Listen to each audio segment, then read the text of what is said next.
Kahapon umandar pa to, tapos ngayon bigla na lang nag-error 12. Bakit? Ano kaya nangyari dito? Check nga natin kung error 12 ba talaga. Ayun, no?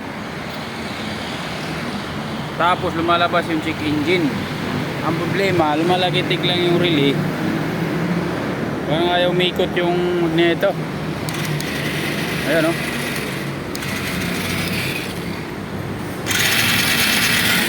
Yung pala ayaw na i-drive yung ano, yung gear ng dinadrive ng starter motor. Yan tinatawag na Bendix drive kasi may carbon, no?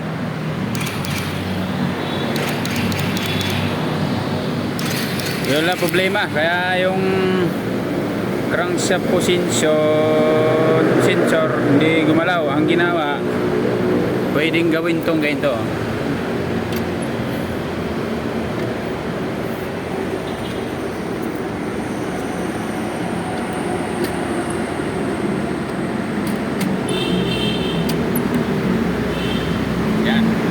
Pagalawin ko lang yung crankshaft para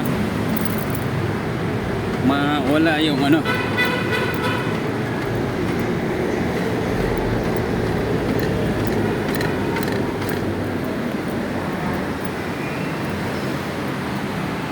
Ayun, wala na yung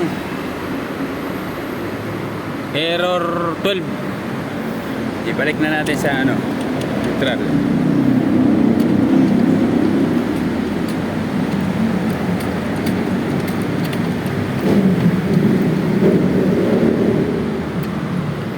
Yun, naka-neutral na.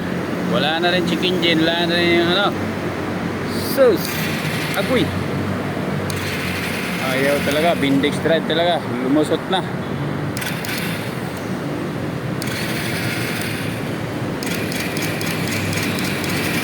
Mahubog na lang dito, oh. Buo naman yung starter.